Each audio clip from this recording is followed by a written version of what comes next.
my name is Matthew Schell. I'm a current PhD candidate in educational psychology and educational technology. So I think the average quality of virtual learning right now is much lower than it was previously. I think that could be a danger to virtual learning or how people perceive virtual learning coming out of this. And because, so previously virtual learning was like, people going into it by choice and, instructors are like, oh, okay, yes, I'm going to teach a virtual, a fully online section, and they prepare for it and plan for it. And now it's just like, nope, not like everyone's now teaching online, not by choice, with very short notice. So I would say probably the quality of a lot of that, of those virtual education environments, are probably not that great. Understandably so, right? Because teachers were planning on a face-to-face section, and then the next week they're like, oh yeah, you actually have to now teach the rest of it in the middle of the semester online with no preparation and essentially no training. Now the university is taking steps to help train instructors and improve the quality of their virtual education, but that didn't happen, a month ago. There was no time a month ago when this all happened. So going forward, MSU is, and I'm sure all universities, or almost all universities, are taking a lot of steps to help their instructors move their instruction online and to improve their courses and to give trainings and stuff. But I think that a lot of students and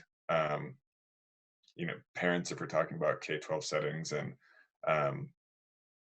all the other stakeholders in this, I guess, are going to see the possibly low quality of the education that's happening virtually, and then extrapolate that out and conclude that, oh, virtual education is not very effective, when that is not necessarily the case, just because of this kind of unique situation that we're in.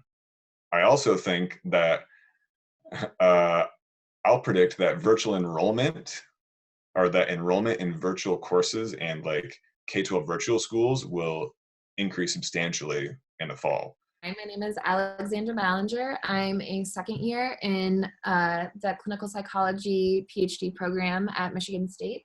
I am in the prenatal stress lab and the family stress lab. My advisors are Dr. Alicia Lewandowski and Dr. Amy Nuttall. Any sort of major event like this, where not only is it frightening from the perspective of, people being afraid of contracting the illness, it's also kind of goes to show that like we don't really have any control over the universe. We don't really have any control over our lives in a lot of ways. I think for a lot of people, it's sort of, it's an unprecedented historical event. Like, we haven't in the history of the US ever quarantined this way. And I think, I know that from friends and things like that, that after the MSU announcement, there were undergrads who still went out to bars because class was canceled, or they went to bars for St. Patrick's Day and things like that. And so I think there is this sense with which people believe that this is true. Like, how can it be? You know what I mean? It's because it's so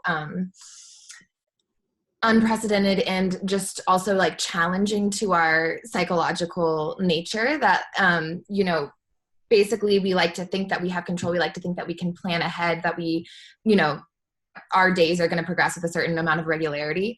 And the reality is that COVID has disrupted that for pretty much everyone on earth at the same time, which is kind of an interesting, as a psychologist, it's interesting to think about that as like a shared experience, because typically these types of only affect certain demographics, and people are worried about it. But in this case, it's the entire country needs to be on lockdown in order to curb the amount of infections and people who are this illness.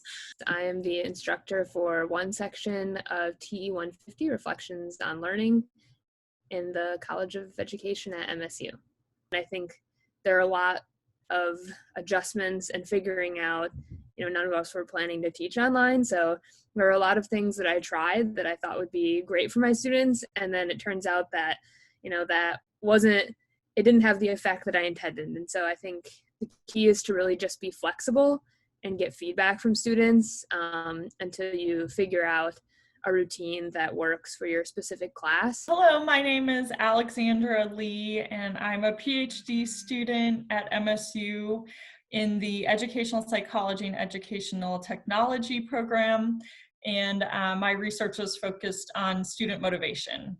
learning how to like work independently, and those sorts of skills that we're talking about, like with self-regulation and self-motivation, are so important just to know as a professional once you finish college.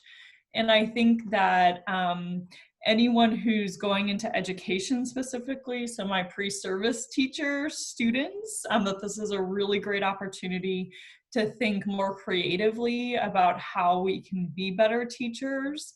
And then for those of us who are graduate students, I think that we have some really unique opportunities that are presenting themselves in terms of the research questions we can ask around issues facing students in educational psychology and the psychology motivation of students given online learning. And then also I think thinking about issues of trauma-informed instruction too.